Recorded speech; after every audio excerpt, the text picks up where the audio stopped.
Meus amigos, meus irmãos, muito bem-vindos a esse momento especial que aqui nos reunimos para o nosso estudo da série psicológica Joana de Ângeles. É sempre uma grande alegria estarmos juntos, se ocupando dessa proposta maravilhosa que tanto nos ensina, tanto desperta nossa consciência e abre novos horizontes em favor da nossa caminhada evolutiva. E hoje estamos dando continuidade ao livro Vida, Desafios e Soluções, com o capítulo 11, Vida, Desafios e Soluções, que é o título também do livro. Então, esse capítulo 11, ele talvez seja a essência, né, da proposta do livro, e conosco a Guadalupe e a Marluce para poderem trabalhar esse início do capítulo, que é a introdução e o item, o cérebro intelectual e o cérebro emocional. Bem-vindas, então, Guadalupe, Marluce e Joana, na sua proposta, ela vem trazer, vem iniciar novamente, como ela às vezes inicia com um aspecto mais geral, de fazer um certo resumo, uma síntese, né, do tema que ela vai trabalhar a partir de uma configuração que nos dá a perspectiva de um movimento que ela traz para onde ela quer chegar. E ela começa falando da vida física, como sendo a base da experiência iluminativa, porque ela encerra o capítulo dela justamente com essa proposta de autorrealização do espírito, na medida que ele vai vencendo a matéria, vai vencendo esse lado mais animalizado. Né? E ela, então, começa a trazer justamente esse movimento da vida que vai provocando um processo de amadurecimento, novas necessidades, novos esforços e, junto com o instinto gregário, começa, então, esse campo afetivo, relacional e estabelecendo os vários núcleos das relações sociais que sustentam a nossa sociedade. E, a partir disso, ela começa, então, trazer toda essa dinâmica que é vida nas trocas interativas entre nós, que envolve, né, justamente desafios afetivos, desafios sensíveis, já que o afeto e as relações começam a se impor no campo da nossa necessidade, da nossa sensibilidade maior. Né? E, então, é isso, uma introdução que ela está fazendo aqui. Não sei como é que vocês sentem esse primeiro momento de chegada dela no capítulo, para poder depois trabalhar o primeiro item. E, e, e esse convite dela, então, um processo relacional que vai caminhando para o processo interno. Como é que fica isso, Guadalupe Marluce? É interessante, reforçando que essa introdução, é interessante que ela nos traz essa necessidade de nós entendermos o mundo relacional, como estavas trazendo, essa questão de nós aprendermos a viver no grupo social, como ela diz ali, recebendo auxílio e oferecendo recurso. Nessa via que é de mão dupla, que é dinâmica e que é fluida. Então, ela traz isso nesse primeiro momento aqui da introdução, ao mesmo tempo, e eu estou reforçando, Gelson, a introdução que tu destes, né? Ao mesmo tempo, nos mostrando que é preciso também essa busca interior, e que isso, de alguma maneira, se dá ao mesmo tempo. Então, a gente não é primeiro assim, primeiro tu te trabalha como um todo, chega à plenitude e depois vai trabalhar com as questões sociais e gregárias e de relação. Não, né? Como a gente em outros momentos já pontuou, o mundo todo está em relação, e o que ela nos ensina é que a gente busque isso a partir do nosso mundo interior, mas já nos relacionando com o mundo lá fora, seja o que significa essa relação, no sentido de que tudo está em relação. E outra questão que ela traz, que eu também acho dessa introdução, que é muito, acho muito interessante, ela tem algumas questões que ela pontua sempre, é esse convite à vida como experiência iluminativa, que em outros momentos da série psicológica, claro, mas aqui nesse livro, onde o título é Vida, Desafios e Soluções, e o nosso capítulo é Vida, Desafios e Soluções, ela pontua, onde tudo, ela traz ali, onde tudo acaba sendo oportunidade. Aí ela diz, para onde se volta, no último parágrafo meu é página 153. Para onde se volta, nós, né, depara com convites ao crescimento, ao mesmo tempo testemunhos que o assustam, e vai trazendo como a gente vai se comportando. Eu acho muito perspicaz ela nos reforçar questões que ela já trouxe, mas cada vez aprofundando mais e, ao mesmo tempo, colocando mais na prática. Né? Então, acho que isso foi a primeira questão que me impactou de compartilhar quando eu li a introdução aqui do capítulo 11. Eu acho que ela foi trabalhando ao longo do capítulo, né, os desafios da nossa vida, né? Ela foi falando do nosso autodespertamento, depois ela fala dos conflitos e relacionamentos. No capítulo anterior, ela fala dessa necessidade do ser humano, né, de buscar as metas, necessidades que ela fala, né, das nossas necessidades que estão além só das nossas necessidades básicas aqui. E aqui ela está falando desse ser humano que está fadado à construção do grupo social.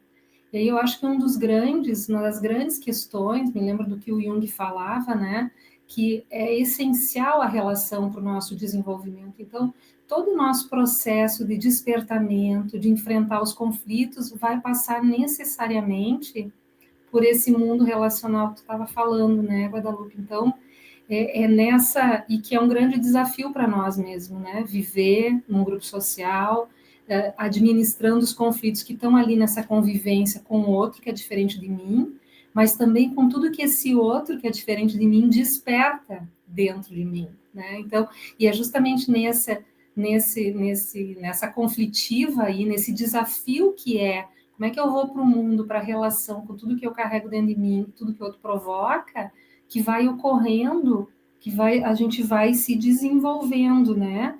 E aí é bonito isso que tu estavas lendo, Guadalupe, né? Recebendo auxílio e oferecendo recursos, né? Então, dentro, de novo, que ela traz, né? Que são somados os contributos do passado, quer dizer, tudo que a gente traz enquanto vai se apresentar enquanto dificuldade, mas também enquanto aquilo que a gente já angariou, né?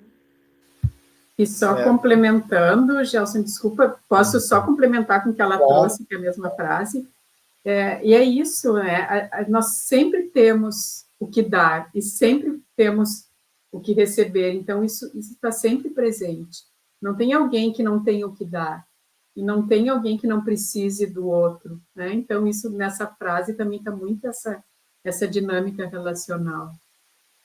Eu acho que, de uma certa maneira, aqui no capítulo, ela está começando a mostrar que a vida em relação envolve não só a minha relação com as coisas concretas da vida, não só a relação comigo, mas essa complexidade de fatores onde o outro e a própria natureza, né, os animais, começam a criar uma outra escala de possibilidades e de novas questões que vão surgindo na provocação, realmente, de aprofundar o nosso aprendizado, o nosso crescimento espiritual. Porque, na medida que sou uma pessoa presa em mim mesmo, onde a minha vontade é só ganhar dinheiro, ou só nutrir minhas necessidades fisiológicas, eu estou num universo muito estreito de realização, de busca e de completude. Agora, se eu começo a ter carência de um afago, de ser escutado, de poder falar, de ser compreendido, que existe também eu poder compreender o outro, como agora me fala, de poder realmente dar também alguma coisa em troca, começa realmente, né, um movimento muito maior. Ela fala dessa complexidade de dramas que começam a surgir, onde tanto coisas boas nos acontecem, como processos que desestabilizam a nossa realidade psíquica, né? As paixões, os tormentos da alma, e assim ela vai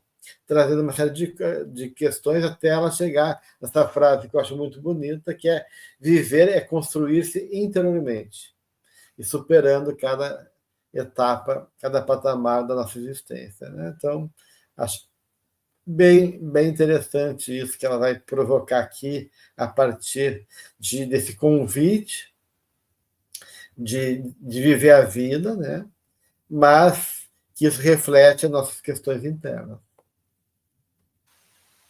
Também essa questão do caminho, um pouco acima dessa frase, essa questão do caminho que vai se dando e que o próprio caminho é realmente o lugar de aprendizado, de autoconhecimento, onde ela vai falando ali em cada etapa uma escala de valores que tem um grande significado.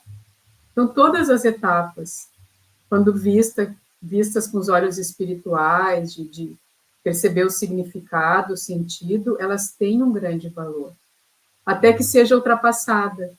Né? E quando é ultrapassada, sorvendo, introjetando esse valor, surgem novos, que passam a interessar e a exigir esforços. E aí ela vai mostrando também essa dinâmica de que onde nós estamos é o lugar para que a gente vá se conhecendo, e que todo o lugar ele tem esse ganho, e que após isso, após esse passo, tem o passo seguinte. E a questão do passo seguinte me lembra muito isso que a gente também, de certa maneira, traz do caminho de que o passo ele desestabiliza, que nós não estamos parados, mas é no desestabilizar que a gente vai realmente conseguindo seguir adiante, procurando equilíbrio.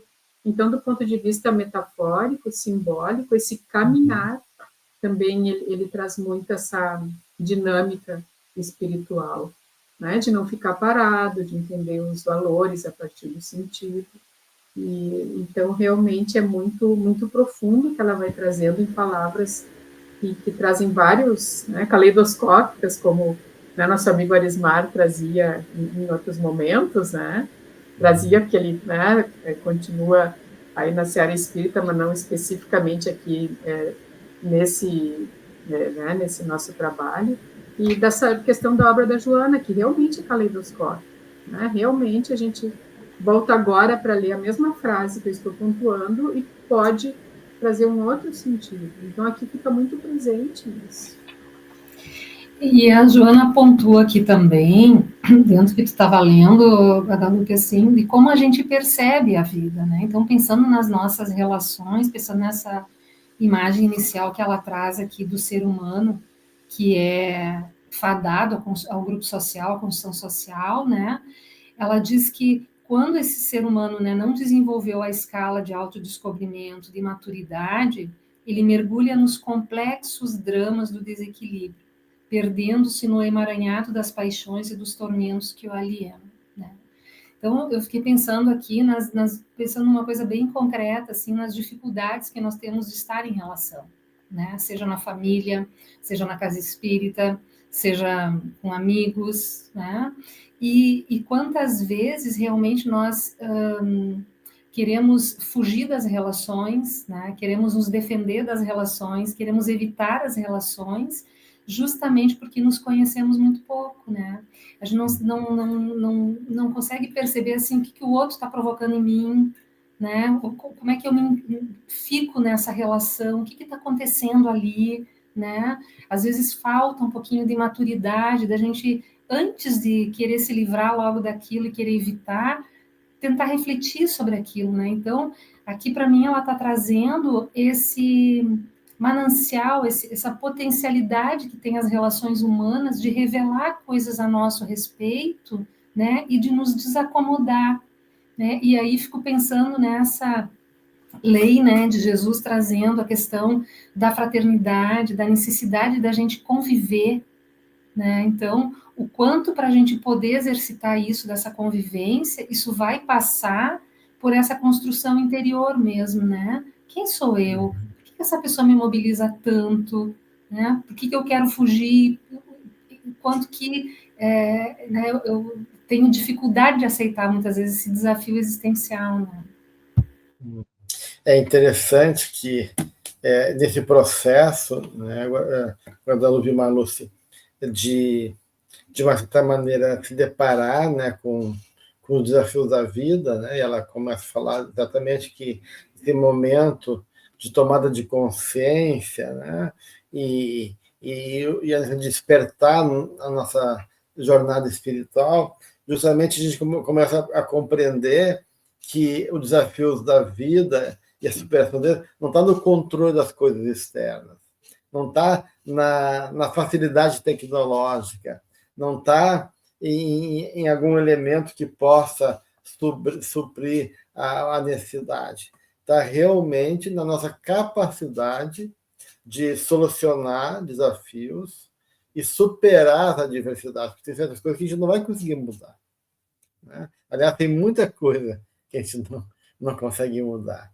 Aliás, indo mais adiante, o Jung diz que as questões fundamentais da vida, os problemas fundamentais, não estão aí para serem resolvidos, né? Mas sim para serem trabalhados, para gerar, né, questões em nós, as questões da vida, da morte, do amor, das paixões, né, e outras questões que, invariavelmente, todos nós vivemos de um jeito ou do outro, não estão aí para ser solucionados, mas justamente para refletir a própria realidade do espírito na sua capacidade, né, e desafio de poder, como diz a Joana aqui, solucionar esses desafios sem reserva e retórica. Ou seja, que a matéria, que a vida me desafia, e eu tento transformar a matéria, eu sou transformado. Eu tenho que recuperar, eleger, despertar, desenvolver habilidades em mim para dar conta do que é exigido. Então, no fundo, não existe uma transformação só do mundo. Toda transformação do mundo é necessariamente uma transformação que começa também na gente. E essas coisas andam junto, como a Guadalupe falou. Eu me lembro do processo de análise e terapia, né, que às vezes o mundo não muda, é a pessoa que muda, né? Então, todo um processo de, às vezes, não consegue se relacionar com alguém, por exemplo. Aí, depois de um longo processo, assim, de se debruçar sobre isso, daqui a pouco a pessoa se dá conta, puxa, mas nem tá tão difícil mais conviver com determinada pessoa. A pessoa não mudou, ela continua fazendo as mesmas coisas, o que muda é a forma como eu encaro aquilo, né? Sim. A gente vai entrando nessa questão da tomada de consciência, consciência enquanto esse conceito mais amplo, né? Mas trazendo aí consciência de um ser espiritual, psíquico, que cada um estagia no grau de consciência no qual se reconhece, no qual está, e o como realmente, isso que tu estás trazendo, Ana Lúcia, vem a partir do nosso mundo interno, né? A gente pode trazer aí da questão das projeções, enfim, mas é de acordo com o que eu tenho lá dentro, é que é a minha realidade externa. E é interessante isso, porque no momento que a gente vai para esse capítulo aqui, vida, desafios e soluções, tem tudo a ver com o que nós estamos falando, né? Essas questões de desafios, elas vêm para que a gente, ao se transformar, vá levando essa transformação para o mundo e, ao mesmo tempo, percebendo um mundo diferente, né? Então, a gente atua ali no mundo, mas individualmente, as pessoas não mudam porque nós mudamos, elas são afetadas e podem mudar a relação, mas não porque a gente controla isso, e sim porque a partir de mim é que tudo começou. Então, a gente volta à questão da necessidade de começar conosco, que não tem nada a ver com egoísmo, né? Pelo contrário, porque no momento que eu me transformo, bom, não só eu vou energeticamente vibrando diferente, mas eu conseguindo me relacionar diferente com o outro, que no princípio não mudou. Talvez a partir dessa relação ele mude, né? E para mim já não faz diferença se o outro muda ou não, porque eu, como uma vez até a Marluce que usou, em um outro momento, né, que ela falou, e que eu estava junto, eu não estou colonizando o outro, né? Lembra quando o processo, assim, a gente não coloniza, só deixa o outro ser, e ele vai se transformando. Então, como todo esse processo de vivenciar a vida nos seus desafios e perceber o sentido e ir se auto-solucionando, ele realmente afeta o mundo. Não do jeito que a gente quer, como o Gerson estava trazendo. Não é que eu controlo, agora aquela pessoa, né, que faz daquele jeito, aquela que faça do outro. Não, né? É algo muito maior que está regendo isso. E se a gente não se entrega a esse maior com a resignação ativa, como Joana traz, né, a gente não percebe, não vivencia isso. Então, é muito, muito perfeita toda essa dinâmica. E aí, nesse processo, que ela fecha o item dizendo que essa viagem interior visa, então, justamente a superação e a solução dos desafios, né, que é inadiável, ela entra, então, no item sobre o cérebro intelectual e o cérebro emocional, ou seja, ela começa a entrar na questão da inteligência. Basicamente, é sobre isso. Então, nós, espíritos, somos os seres inteligentes que povoam o universo.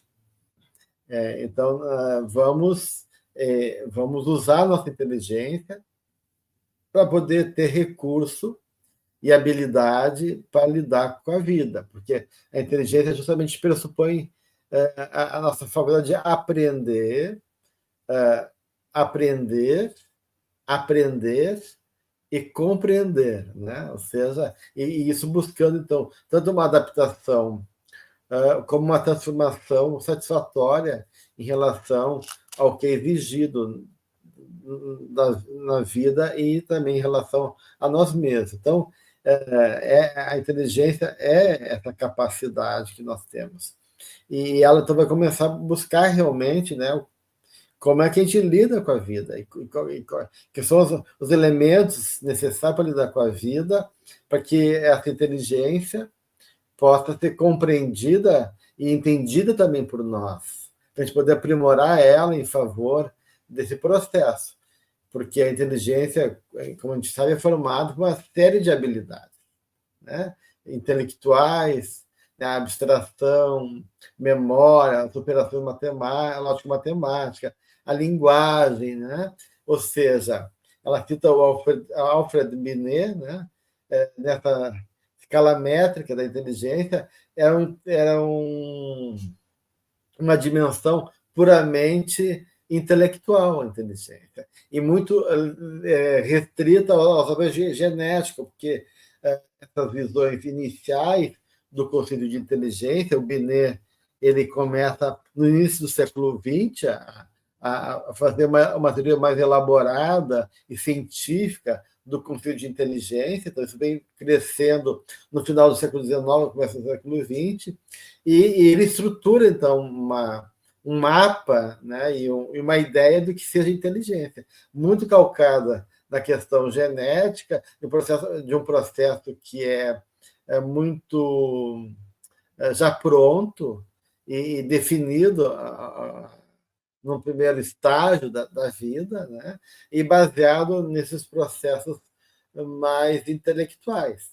E isso não muda durante muito tempo, se caminha assim, por um longo tempo, até que, né, isso começa a ser questionado. Dela fala dessa ditadura realmente dos QI, né, dos coeficientes de inteligência para regular a capacidade intelectual da pessoa. Aqui me chamou a atenção algo que uma palavra que ela usa assim, a verdadeira ditadura dos elevados QIs, selecionava os tipos eleitos pela natureza e ela segue. E como isso é verdadeiro, e aí a epigenética, que eu acho incrível, quando ela chegou no sentido de se perceber isso, ela veio romper com todas essas questões, mas o quanto isso, ainda na nossa geração, né, era uma ditadura. Agora a gente pode falar que está numa era pré-paradigmática, enfim, mas o quanto, né, existia aquela questão da pessoa se tem um QI maior ou menor, vai ter mais ou menos sucesso na vida, e o quanto isso linearmente era ligado, né, QI, sucesso, enfim, e como isso já caiu por terra. Né? Então, e é isso que ela vai elaborando aqui, a gente vai percebendo o quão mais complexos nós somos e o quão mais ricos nós somos enquanto seres constituintes de uma realidade que vai muito além da inteligência. E, ao mesmo tempo, não que a gente negue a importância da inteligência, mas a inteligência pura e simples, né, o cérebro intelectual, sem o trabalho com o cérebro emocional, e a gente, né, pode depois expandindo para o espiritual, ele não vai ter o valor que ele pode ter, né? Ele não vai servir do que ele pode servir. Então, a gente tem, e pode se pensar em pessoas, né, com QIs muito elevados e sem nenhuma habilidade emocional ou social, que realmente não aproveitam tanto a encarnação quanto poderiam. Outras que, infelizmente, se comprometem justamente por ter um QI elevado, mas não ter nenhuma percepção dos valores e do sentido. Então, como isso é relativo e como nós não estamos mais nessa ditadura, por mais que ainda existam bolsões da ditadura do QI, né? Nesse sentido, a gente tem muito mais liberdade, muito mais informações para perceber a nossa complexidade. Então, isso acho muito positivo nesse mundo que nós estamos, que tem um lado aí mais duro, né? Mas, assim, tem muita coisa muito boa acontecendo na ciência e no dia a dia. Né? Não sei se vocês percebem assim, mas hoje em dia, né, QI é só QI, né? Não que não tenha valor, né? Pois Claro. é, Guadalupe, sabe, eu estava falando, eu estava pensando, eu achei muito interessante a Joana de Ângeles trazer esse assunto aqui, porque eu não sei, eu tenho aí uma impressão bem empírica, assim, né, que isso aqui ainda está muito presente em nós. Não, O valor sim, ainda está né, tanto que, por exemplo, as formas de avaliação, né, se a gente pensar nas formações, nas academias, é por essa via, só por essa via, né? Então, às vezes, tu tem lá um excelente profissional e que pode, naquele momento, não desempenhar tão bem, mas ele tem outras habilidades, né? Então, eu achei muito interessante ela trazer isso, porque, claro, ela começa dizendo que nos últimos 80 anos, aproximadamente, a psicologia estava aprisionada. Então, óbvio que essa ideia das múltiplas inteligências é uma coisa nova que a gente está percebendo agora, né? Mas é muito comum, por exemplo, no consultório, na clínica, a gente ouvir as pessoas trazer esse tipo de sofrimento. Às vezes eu me sinto burra, não consigo desempenhar, e, no entanto, a pessoa tem inúmeras outras habilidades que naquele momento não são consideradas. Então, eu acho que a gente está numa mudança ainda, num momento bem de início de transição, assim. Mas isso, eu gostei dela trazer isso para a gente refletir também. Quantas coisas que às vezes a gente tem de bom enquanto habilidades e que a gente mesmo não dá valor para isso, né? Por exemplo, a habilidade de tu ter empatia, de tu te relacionar com as pessoas, de tu ser, né, uma pessoa que tem essa capacidade de compor, né? E às vezes não a questão da inteligência, como ela coloca aqui, do QI, né? Talvez não seja lá, né? Então, achei importante para ela trazer como autoconhecimento também e reflexão, né? É interessante porque realmente os estudos de inteligência vão aos pouquinhos ampliando, né, a noção de inteligência. Tem mais de 30 e poucos fatores que podem influenciar na ideia de inteligência, ou seja, a inteligência é formada por vários aspectos. O Gardner ele fala em vários tipos de inteligência, né, interpessoal, intrapessoal, emocional, e assim vai, né, ele realmente vai e mantendo de global, né, ou seja, as inteligências elas estão vistas de maneira como núcleos né, operacionais e funções na nossa vida, mas elas também estão interagindo uma com as outras. Então, veja a complexidade da coisa. Não tem uma única inteligência, e essa inteligência também não funciona sozinha. Se funciona sozinha, ela está mal. Né? Que a gente vive de maneira global. Né? Quando eu me relaciono com a vida, eu tenho que estar automaticamente de prontidão para poder desempenhar e levantar aspectos meus de várias partes da minha natureza para poder dar conta de uma realidade. Então, essa ideia da inteligência emocional, né, do ser intelectual e ser emocional, que a Joana está introduzindo aqui, e depois vai entrar também a inteligência espiritual, que ela não fala aqui nesse momento, mas que ela vai abordar em outro momento, é fundamental, ela está ampliando aqui, né, justamente, essa noção para que a gente possa reconhecer que não basta a gente se desenvolver intelectualmente, a gente tem que investir em outras áreas da nossa vida. É fundamental isso, é aí que ela vai trazer a questão das habilidades relacionais e emocionais como fundamentais para a gente poder também ter êxito e alcançar os objetivos que se impõem na vida. É o que eu ia complementar e seguindo, né? Antes era vergonhoso um médico, um psicólogo falar sobre pensamentos, sobre cuidar dos sentimentos. E hoje em dia, não só é necessário, como existem muitas publicações e muitos médicos ou psicólogos, eu acabo conhecendo mais da área médica, por ser minha formação primeira, com QIs avantajados, e alguns dentro da área da espiritualidade, lá falando que não importa sim a espiritualidade, importa sim o que você sente, importa como se relaciona. Então, isso é muito interessante, porque a gente pega uma inteligência robusta, um QI alto, que realmente está operando em favor de uma realidade espiritual e de uma forma honrosa, é realmente comprometido, o que antes seria motivo de chacota. Então, hoje, essas realidades coexistem. E isso é muito bom, porque aqueles que precisam desse reforço do externo, ou mesmo a gente sempre quer, claro, saber sobre os pares, vão se sentindo mais seguros para ou falar sobre isso, ou, ao menos, admitir que precisam olhar. Só que eu concordo também contigo, Marluce, que isso são bolsões, tanto de um lado quanto do outro, porque o que a gente vê também na prática é, por mais que isso esteja assim, em qualquer revista boa, em qualquer mídia social, falando sobre essas outras capacidades necessárias, é muito difícil as pessoas entrarem em contato com isso. Então, é muito difícil. Coisa é os conceitos indo mudando.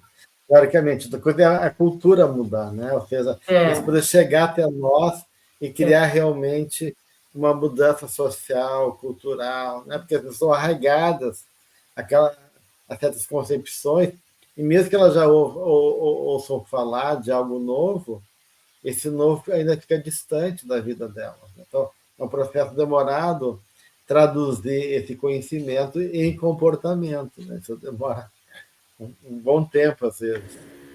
E eu acho que isso, agora vocês me fizeram pensar, né, que às vezes pode confundir também, a pessoa achar que porque ela tem conhecimento, ela entende, isso vai gerar uma mudança nela, e não necessariamente, né? Por isso que a Joana trazia aqui habilidades relacionais e emocionais como fundamentais para o êxito do ser humano. E aí eu me lembrei de um exemplo, eu adorava ver uma série chamada House, que ele era um médico, né? Ele era extremamente inteligente, com QI acima da média, mas ele não tinha habilidade nem relacional nem emocional. Então ele tinha a capacidade de fazer um diagnóstico perfeito, mas ele não conseguia interagir com o paciente. Então, quando tinha que ter uma interação, ele tinha que chamar alguém Ó, tu vai lá e fala com o paciente. De preferência, ele não queria ver o paciente. Ele era muito bom em olhar exames e olhar as pessoas, né? Então, é um estereótipo, assim, interessante, né? E à medida, assim, que ele tinha as dificuldades pessoais mesmo, de como se relacionar. Então, um saber incrível ali. Mas eu fiquei pensando na via inversa, assim, de que quando a gente valoriza demais, isso está no nosso psiquismo, ainda está no nosso inconsciente, né? Essa coisa da inteligência, do saber muito, ou talvez a gente relacione, ou eu estou relacionando aqui inteligência com muito conhecimento, a gente pode achar que isso por si só vai promover alguma transformação ou me coloca num lugar diferenciado. E o que a Joana acho que está trazendo aqui é que não, que é na relação que eu vou me desenvolvendo, né?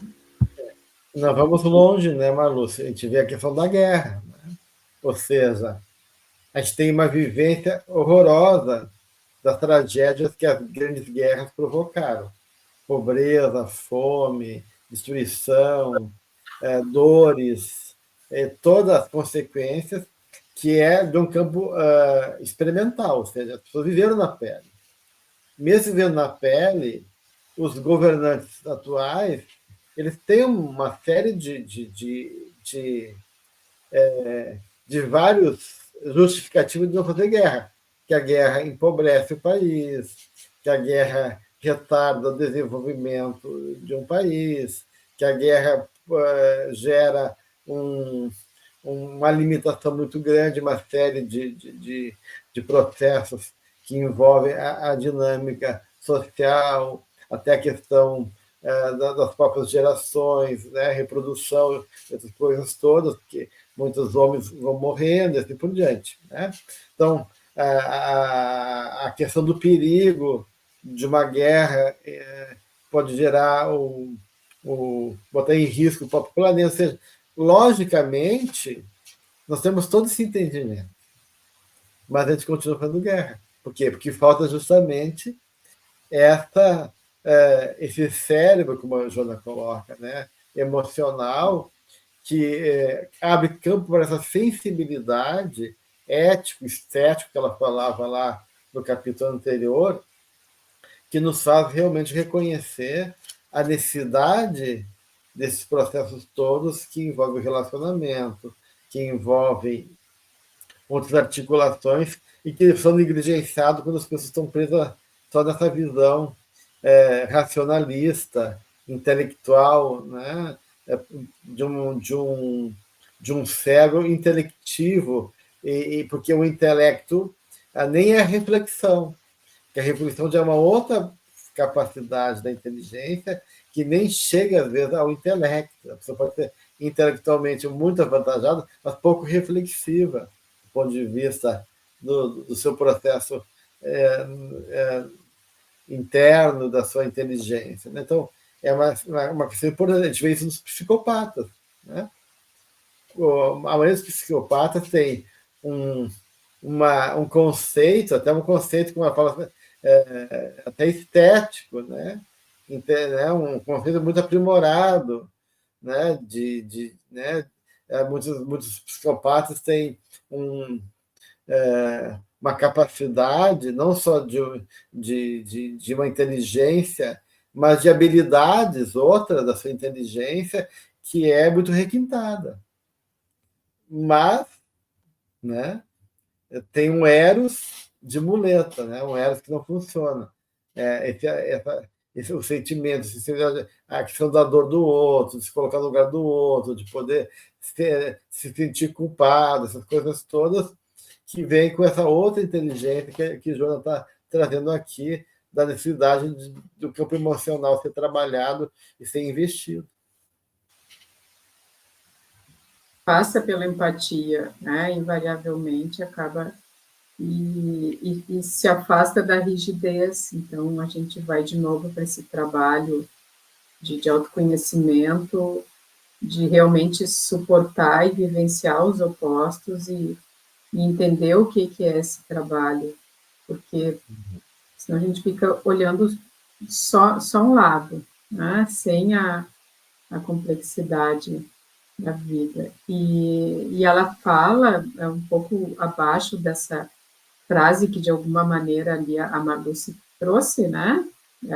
Trouxe um pouco antes, as habilidades relacionais e emocionais são fundamentais para o êxito do ser humano e não apenas as resultantes de sua inteligência. Aí, logo abaixo, estou sem o óculos aqui, né? Ela fala da questão da inteligência interpessoal, né? Então, o quanto é um termo, a gente não costuma chamar, né, não costumo chamar inteligência interpessoal, mas o quanto esse termo é apropriado também, né? Que está ligado à inteligência emocional e, de alguma maneira, espiritual, mas essa relação mesmo interpessoal e transpessoal, eu diria. Né? Então, como é importante a gente aprender a se movimentar, e aí eu volto para o que vocês pontuaram, o quanto é difícil, porque a gente sabe muito, né? Nós temos um grande desenvolvimento intelectual, enquanto coletivo, se a gente for, né? Mas o quanto a gente faz pouco, no sentido de vivenciar pouco e colocar em prática o que a gente já sabe, como o Gelson, né, trouxe um pouco antes ali, dentro do que a gente estava falando. Então, esse acaba sendo o grande desafio. Como colocar em prática tudo isso que nós já sabemos? Porque pode existir uma consciência dominante, enfim, uma coletividade dominante, que isso ou aquilo, mas existe uma grande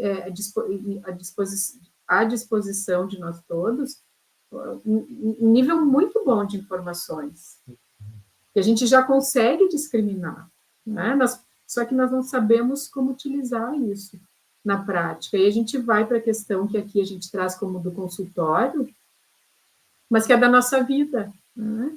Uma coisa é o que eu sei, outra coisa é o que eu faço. Né? Como é que eu vou colocar isso em prática? E aí acho que esse é o grande desafio nosso, né? Harmonizar as emoções, fazer com que elas andem de mãos dadas com os pensamentos, com o sentimento, né? Então, realmente... Acho que dentro disso, Guadalupe, tem duas grandes questões que o João está trazendo aqui no texto. Primeiro, é a própria noção de inteligência, que ela está ampliando essa noção, né? A gente vê o Gardner é um dos autores mais atuais sobre inteligência, né? Ele coloca entre três grandes áreas, níveis, né? Eixos, né? A habilidade de criar, a habilidade de resolver problemas e a habilidade de contribuir em um contexto social. E dentro desses três eixos, ele coloca 7 grupos, digamos assim, né? Que é a inteligência linguística, a inteligência lógico-matemática, a inteligência musical, a inteligência espacial, a inteligência interpessoal, que Joana coloca, a inteligência corporal kinestésica e a inteligência intrapessoal, que é poder reconhecer minhas necessidades, ter a habilidade de se autoconhecer, né? E eu diria a inteligência espiritual também, né? Junto com essa, que é a última transição. São vários grupos de inteligência aí, né? Então, isso é um fator que Joana está abrindo. Olha, vamos abrir a nossa noção das coisas, vamos expandir a nossa compreensão da realidade. E uma outra coisa que ela está colocando aqui também, de maneira indireta, que não só a inteligência ela é muito mais complexa e envolve uma natureza muito maior de habilidades, mas também ela não está presa estaticamente, porque a ideia antiga do Minet é que não tinha aquele coeficiente de inteligência e tu morria com aquele coeficiente, né? Com aquele QI. E as pesquisas vão mostrando que a inteligência vai se desenvolvendo através do convívio social. Olha só. Então, a inteligência emocional e interpessoal gera mais inteligência, né? Ou seja, né? E essas pesquisas são bem interessantes, porque se achava que a pessoa tinha aquela capacidade estabelecida e ela tinha que lidar com aquilo e se contente, né? Que é isso que a vida te deu. E a verdade não é essa. E ela cita aqui a memória funcional e a questão da emoção ligada ao córtex pré-frontal. Isso é uma outra coisa que também mudou, né? Porque antigamente se achava que o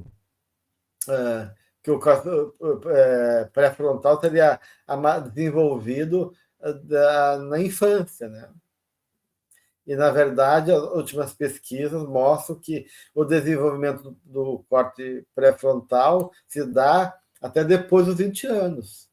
Tem algumas pesquisas que de 30 a 40 anos. Né? Então, a gente continua desenvolvendo o nosso cérebro, né? E podendo trabalhar questões ligadas ao comando e as operações do córtex pré-frontal, né? Que justamente qual é o papel dele, né? É controlar os impulsos e gerenciar as emoções, está ligado com esse campo. A questão da concentração da atenção, a organização de informações complexas e para colocar em prática, né? E também onde fica a nossa memória do trabalho, as habilidades cognitivas que permite eu ter uma imediata relação com as coisas que eu tenho que fazer. Essa memória funcional aqui que Joana coloca, aqui a memória mais momentânea ali em relação às estratégias e metas que eu tenho que elaborar no planejamento e estratégias para mim agir no mundo. Isso também tem a ver com o córtex pré-frontal. Então, tem uma série de questões aí. O córtex pré-frontal também tem a ver com a avaliação do sucesso, né, ou fracasso das minhas ações em favor dos objetivos. Então, por tudo assim que a gente vê, isso tem muito a ver com essas habilidades de fazer relações, de trabalhar as emoções, de poder tomar decisões, né? Tudo isso está em jogo aí. E a ideia é que o ser humano continua, então, criando habilidades, desenvolvendo esses recursos ao longo da idade, né? E não uma coisa que está estática, lá pré-estabelecida até a partir da infância. Né? A própria questão da plasticidade neuronal, que também, né, há muitos anos a gente tinha aqueles neurônios e, como diz, né, morreu. Então, a própria questão o cérebro, enquanto expressão momentânea, né, nossa, aqui, seres espirituais, demonstrando que existe a plasticidade neuronal, que eles vão se refazendo em funções, que a gente pode ter novas conexões. Então, realmente é um momento ímpar para que a gente consiga vivenciar uma outra realidade, que a gente entenda que, independente do QI, seja, né, coeficiente intelectual, seja emocional, enfim, outros que a gente, né, em outro momento vai tocar, a todo momento a gente pode construir uma realidade a partir dos recursos que nós temos nesse momento. Mas a gente precisa, e como ela diz, a gente precisa querer, porque ela diz antes ali penúltimo parágrafo, antes de entrar no subitem do cérebro intelectual e emocional, ela diz dessa criatura, nós, né, acomodada por hábitos ancestrais, receia autodescobrir-se, justificando não saber como enfrentar-se, já que durante todo o tempo esteve fugindo de sua realidade. Então, se por um lado a gente pode ter alguns de nós que, por terem um QI elevado, acham que estão, como a gente diz, com a vida ganha, e a vida é só isso, e se perdem nessa rigidez, por outros de nós, porque têm um QI que não é elevado, se acomodam e acham que não tem possibilidades. Então, aqui, de outra maneira, ela está dizendo não é nada disso. Tudo que vocês têm compõe vocês para que vocês usem desses atributos para realmente vivenciar o que é possível. E aí a gente tem a neurociência andando junto, né? Então, é muito interessante também a questão da plasticidade neuronal junto com a questão do superconsciente aí, que de alguma forma, né, quando a gente fala ali, está trazendo também ele. E ela faz uma coisa bem didática aqui, falando como é importante todas essas habilidades, porque ela diz, né, que se as emoções, quando elas estão mal direcionadas, elas vão perturbar o pensamento. vão dificultar a concentração e trabalhando em sentido diferente do intelecto. Então, a pessoa pode ser hiperinteligente, estando perturbada emocionalmente, aquilo vai influenciar, né? Da mesma forma, ela vai dizer que essa inteligência fria e lógica, ela cria obstáculos à doação afetiva, à concentração emocional, tornando o indivíduo destituído de amor e de sensibilidade. Então, aqui ela traz, né, esses amplos aspectos nossos, né, que a gente, buscando esse ser integral e buscando, né, a nossa completude, a gente precisa desenvolver. E quando ela fala aqui da inteligência interpessoal, gente, ela diz assim, ó, que se responsabiliza pelo relacionamento social. Isso me chamou a atenção, porque a gente percebe, né, como realmente isso é uma habilidade. Por exemplo, quando a gente está num grupo, vamos pensar num grupo de estudos que a gente está, que tem pessoas muito diversas, né, essa habilidade de tu poder construir aquilo ali, de tu observar, de tu poder lidar com as diferenças de cada um, isso aparece muito nas dinâmicas de grupo, né? Então, para determinadas pessoas é quase impossível ficar na convivência, às vezes optam por sair, inclusive. Tem outras pessoas não, que já sabem compor, que já sabem ouvir, que já sabem acolher. Então, tudo isso está falando dessa inteligência. E para te poder ter essa capacidade, né, de compor, tem que ter um mínimo de trabalho consigo mesmo, com o seu mundo emocional. Então, veja que as coisas estão todas interligadas mesmo, né, dentro do que tu estava falando, né, já a gente vai desenvolvendo, à medida que eu vou cuidando desse meu mundo, tendo essa inteligência intrapessoal que eu estava falando, que é a capacidade de lidar comigo mesmo, eu vou ampliando a minha capacidade interpessoal de estar na relação com o outro. Mas é bem importante estar falando, né, Marluce? Porque a questão realmente é ver que nenhuma é melhor do que a outra, né? Porque uma pessoa muito emocional, ela é exageradamente descompensada, ou não consegue refletir, ou está impulsiva, quando essa emoção realmente não está guiada por um trabalho mais elaborado do sentimento, de uma capacidade realmente de qualidades que ela foi desenvolvendo no campo da afetividade. E ela se torna muito impulsiva, e essa impulsividade pode colocá-la em risco. Então, realmente, o intelecto pode avaliar, pode confrontar, pode gerar discernimento, pode ajudar a avaliar que aquilo é desmedido, inadequado. Então, uma coisa opera na outra, né? De poder, de uma certa maneira, realmente e se equilibrar para que uma não predomina de maneira negativa em relação à outra. Então, eu fico pensando, né? O que faz a diferença, né?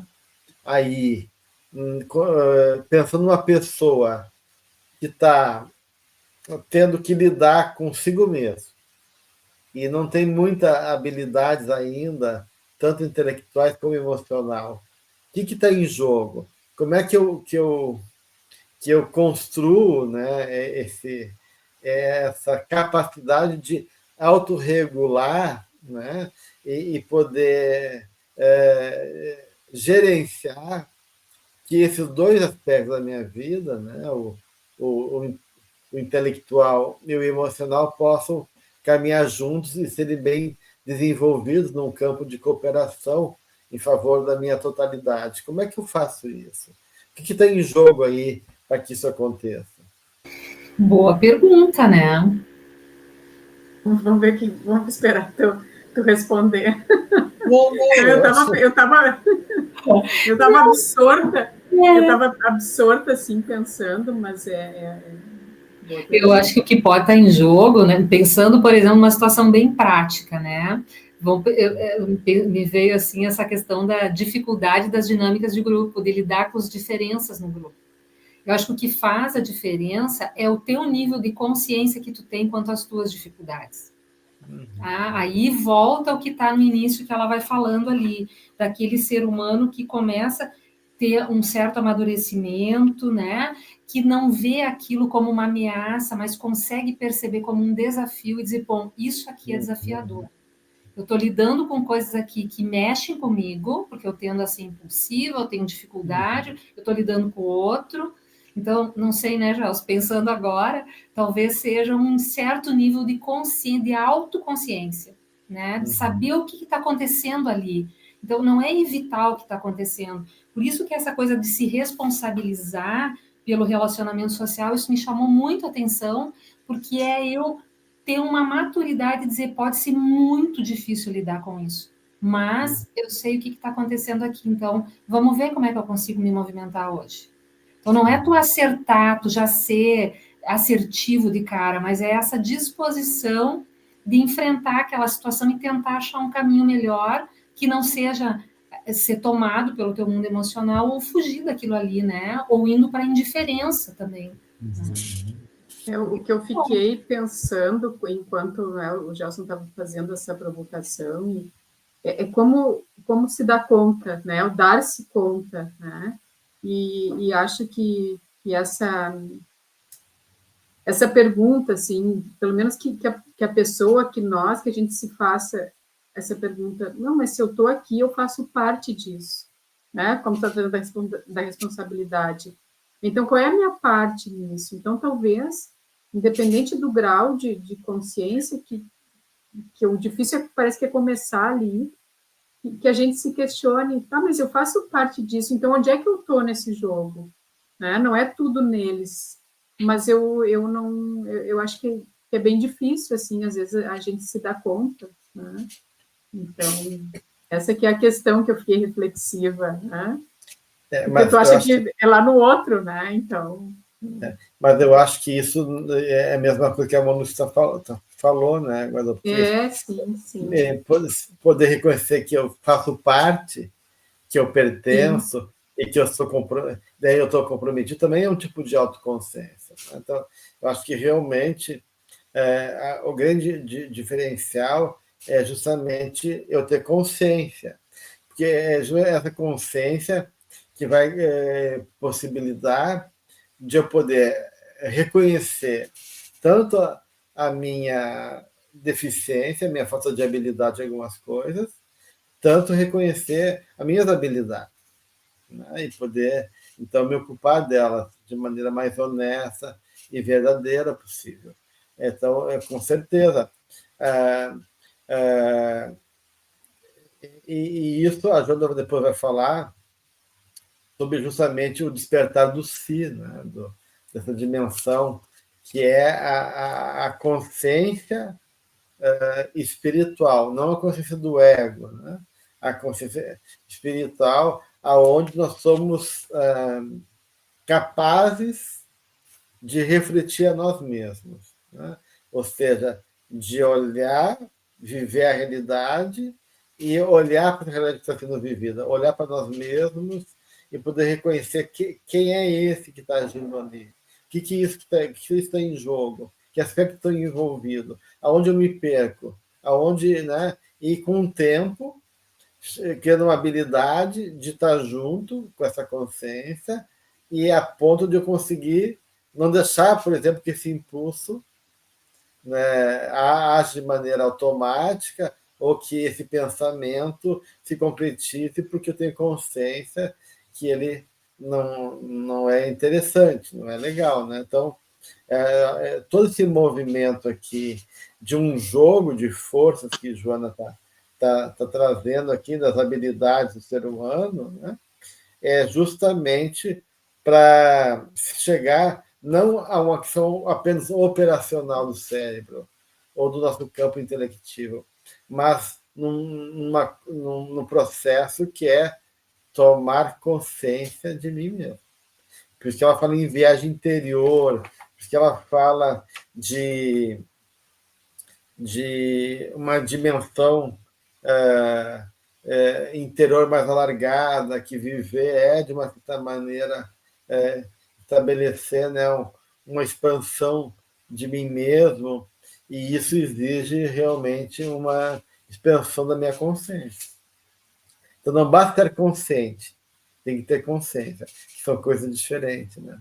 E entender que aquilo faz parte, que é importante para mim, aquela experiência. Eu acho que isso também, né, Porque quando ela fala ali, né, viver é construir-se interiormente, né, então, mesmo que eu esteja vivendo aquela situação externa ali, numa relação, por exemplo, complicada às vezes, aquilo faz parte, né, como o Guadalupe está dizendo, aquilo é essencial para mim, então eu consigo me relacionar com aquilo diferente, né, e aí me lembro daquilo que a gente sempre fala aqui da alquimia, né, o que está dentro está fora. Então, eu estou vivendo aquele conflito aparentemente difícil ali fora, mas isso está dentro de mim também.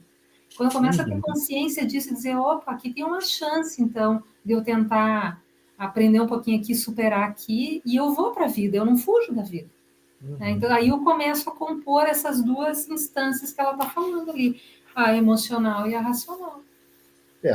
Ela está começando aqui introduzir a temática. Então, aqui no primeiro momento, ela está apresentando esses dois tipos de perspectiva de mente, né? Uma mente emocional e intelectual, e, claro, ela vai avançando ao longo do capítulo para trazer daí outros aspectos que se juntam. Aqui apenas para dizer, olha, existe, é uma coisa bem didática, existe forma de operar diferente, nós temos que aprender a usar as duas forças de operacionalidade para poder compor com a vida. É isso que ela está dizendo aí, a importância de poder regular isso e não deixar um de lado, para ir avançando ao longo do capítulo, né? Que é isso que a gente vai ver, né, exatamente no próximo encontro nosso, né? Que ela começa a falar daí sobre meditação e visualização.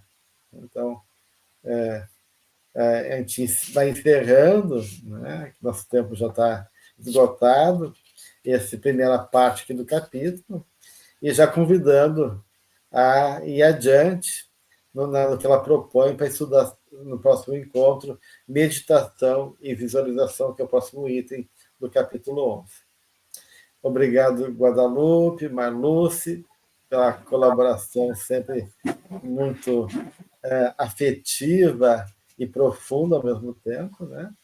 E agradecemos a todos que nos acompanham. Um grande abraço, que Jesus nos abençoe e até o próximo encontro.